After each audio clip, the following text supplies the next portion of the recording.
Hey everyone, welcome to a special episode interview with Slade. He is representing Gold DanceLife, and as an official sponsor of Dancers Against Cancer, we are excited to hear more about him and the journey to Seoul and to the Dance Life Teacher Conference. It's an amazing opportunity for dancers and teachers alike. So Slade, welcome, and we are so excited to chat with you today. Yes, thank y'all so much for having me. It's an honor. Thank y'all so much. Absolutely. So first, before we get into all of the exciting events coming up this summer, tell me a little bit about yourself and kind of where your dance journey started. Absolutely. So I'm from Louisiana and I started dancing 10 years ago-ish. I started off as a regular rec kid, only doing hip hop. And then kind of as I further progressed into my dance career, I expanded into jazz and hip and ballet and tap and all the whole 9 yards because, they did the typical, oh, well, if you do these, you're going to get better at hip hop. And I was like, oh, okay. So then I did it and then I fell in love with it and I've been doing it ever since. And, I competed too. I was a, competitive kid too also. But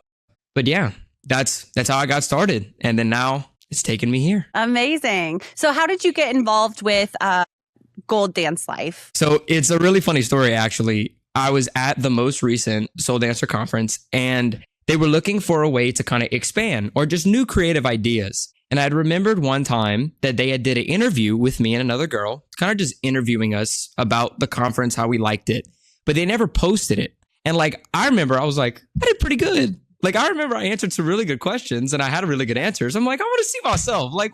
So I went up to one of the media guys and I was like, hey, I have this idea. What if we go and interview people about the conference, about what their experience is like, but it wouldn't be a part of the staff. It'd be a dancer. So I'd be taking the initiative to go and share to everybody what this experience is about, because it's an experience that, I've attended a lot of different conventions. There was nothing like it. And I was like, I want people to experience this. So I was like, what better way to do that than get a firsthand account of somebody who's a dancer coming into this? So I talked to him. He loved the idea, handed me a camera and a microphone and says, go. And I was like, okay. Wow. So I went, and because that first year was my first year as a teacher. So I stayed for Soul Dancer Conference and Dance Life Teacher Conference. So I interviewed dancers, parents, studio owners, teachers. I interviewed everybody. That way you could get a feel for everybody. It wasn't just dancers, because parents have an experience too. Dance teachers have an experience too. So I wanted everybody to see it's a whole experience for not just, the dancer, for everybody. But that's how I got started. It's crazy. That's so cool. I love seeing a dancer, especially a young dancer, take initiative like that. They always say if the path is not paved, do it yourself. So the fact that you were able to come up with that creative idea and make it your own, and clearly it's worked out for you. We love hearing stories like that. So as far as people who maybe have never heard of this organization or this conference, how would you describe it in terms of, you said you've competed and attended a lot of different ones. What makes this one so special? The thing that makes Soul Dancer Conference so special to me is it's not competitive at all. A lot of the time you go to these different conventions and you're fighting for the spot. You're fighting to be called out or to be noticed, or, you're trying to, it becomes a convention. A convention is supposed to be something that is a learning process. It's literally just a class, but you're taking a master class from people within the industry, right? And you're with other dancers who are there to do the same thing.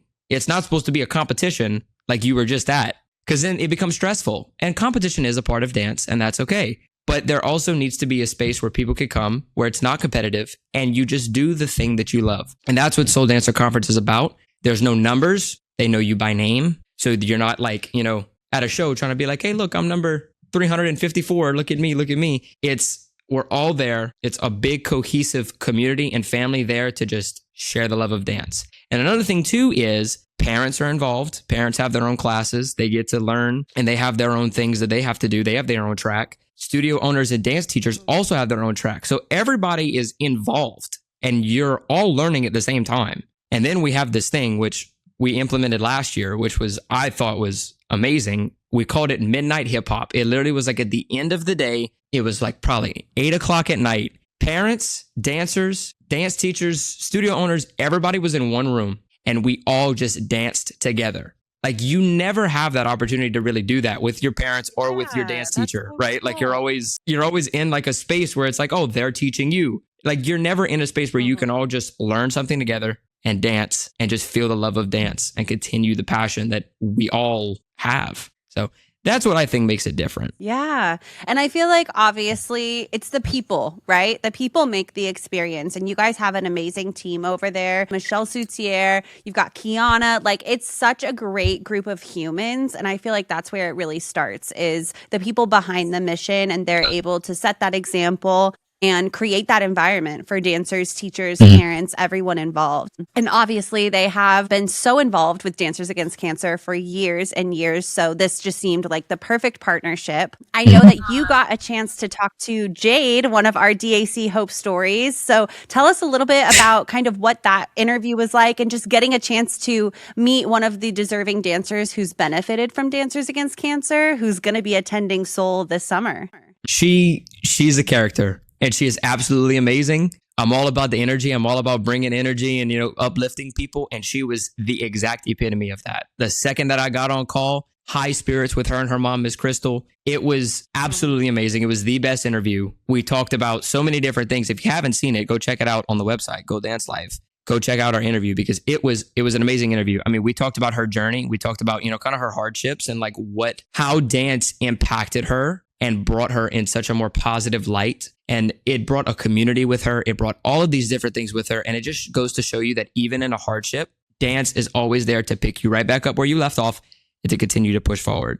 But that interview was great. I mean, she's just a phenomenal character. She's just a phenomenal person in general. And I'm so excited to see her again, because we had such a good time. So we're definitely going to film some content. You definitely will see us again on camera. So if you were sick of us, don't be, because you're going to see us again. So yes, no, she is so excited. I mean, her and her mom are just so wonderful. And so when Gold Life really reached out to us and said, hey, we are hoping to sponsor one dancer to come out, I knew that Jade was the perfect kid to do it. She's just, like you said, a ball of energy, but she's so vulnerable. She's so honest. And I think it's a really powerful thing for her to be able to share her story, not just with us here at DAC and our community, but within the full dance community, and really broadening her reach and her storytelling. I think it's wonderful to see. I know as far as the Seoul Dancer Conference, this is strictly more dancers. And then as far as the teacher conference, it's more for teachers. Can you explain a little bit of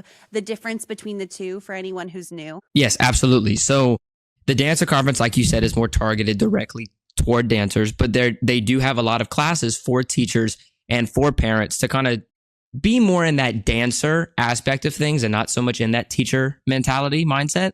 But Dance Life Teacher Conference is more geared towards teachers, studio owners, those type of people, where you learn a lot of different things about how to run your studio, class management, different ideas that you can think about implementing into your program. There's different vendors that you can go to use different programs. I mean, it's definitely a one-of-a-kind experience for dance teachers for Dance Life Teacher Conference, because you go and you hear from some of the most inspirational people and most successful people in the dance industry on the studio owner side and on the business side of things. And it's definitely an eye-opener. And definitely for somebody that just started out teaching, it was a humongous eye-opener for me. Because from a dancer, you see things in a different light.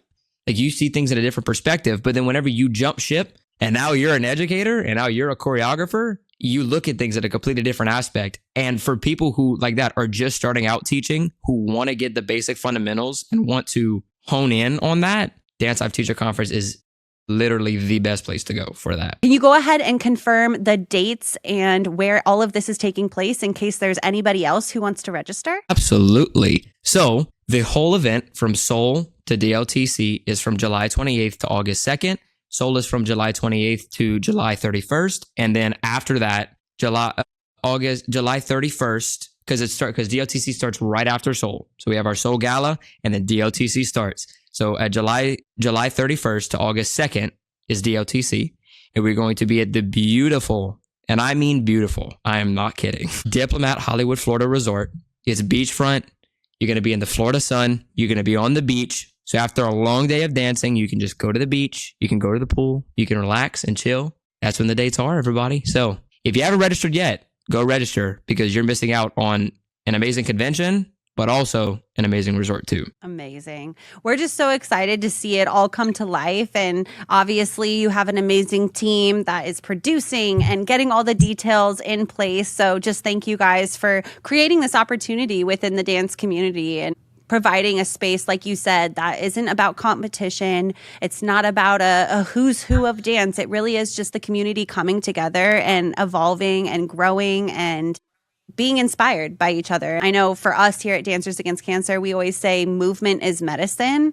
And we truly believe that it doesn't matter what you're going through in your life, whether it's an emotional, physical, work challenge, whatever it is, dance is always there for us. And I feel like dance is a language that goes beyond boundaries and barriers. So to be able to have more conferences and more opportunities for dancers, teachers, parents alike to come together, connect, learn about DAC, learn about ways that they can bring community and education back into their studios is so important. And like you said, there's a whole new generation of dance teachers and studio owners that are coming out of the woodwork. So it's really, really cool to see that there are amazing opportunities and just educational things that they can really take back with them into the studio. So thank you guys for providing an amazing opportunity for all of these people. Absolutely. I mean, it's an honor. And I mean, it's the convention aspect is such an incredible thing because that's where the growth happens. You know, you work and work and work and work in the studio. Competition is where you show off, but then also convention is where you learn and you grow and you build as a dancer, you build as a person, you make connections, you build lifelong friendships. Like I remember the first time I attended Seoul, I still talk to my friends from the first convention from Seoul and we're still tight, but it's because literally in those 3 days, you become so close and because you all have the same passion, you all have the same love and you just get to share that. And it's such a monumental thing for, you know, for dancers because you rarely find people that care about it as much as you. Like people understand dance, people see dance, but other dancers understand the passion and the love that you have for it. So whenever you find somebody that has that same love and that same passion, fireworks, lifelong friendships. Absolutely. That's so cool.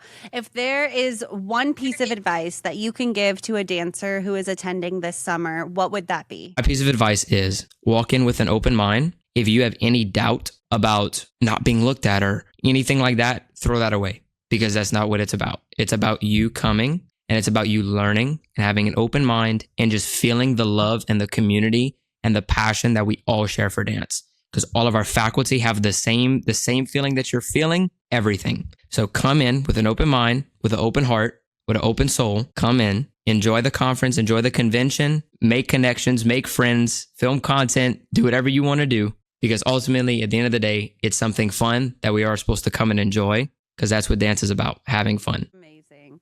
And for anyone who wants to follow your journey this summer as you attend these events, where can they find you? So you could find me on my personal Instagram at sladef.dance on Instagram. And then you can follow the Soul Dancer Conference Instagram account, which is Soul Dancer Conference. And then we also have our Gold DanceLife Instagram, which is Gold DanceLife. You can follow that with all of our content, with all of our updates, our events coming up. You'll catch me on all of those platforms. So stay tuned and y'all go check it out. Amazing. Well, thank you so much for joining us today, Slade. It's been great hearing more about you, your dance journey as you've progressed through the DanceLife conference and the Soul Dancer conference. It's amazing to see. And again, just creating opportunities for dancers, teachers, and parents. So thank you for sitting down with us today. And all of you guys watching at home, we hope that you guys take advantage of this amazing opportunity. Make sure you guys are following them and check out their amazing events. And hopefully we will see you guys very, very soon at Soul Dancer Conference and Dance Teacher Life Conference. Thanks for joining us today, Slade. Appreciate it. Thank y'all so much. Peace out, guys. Bye. Great chatting with you. Yes, ma'am.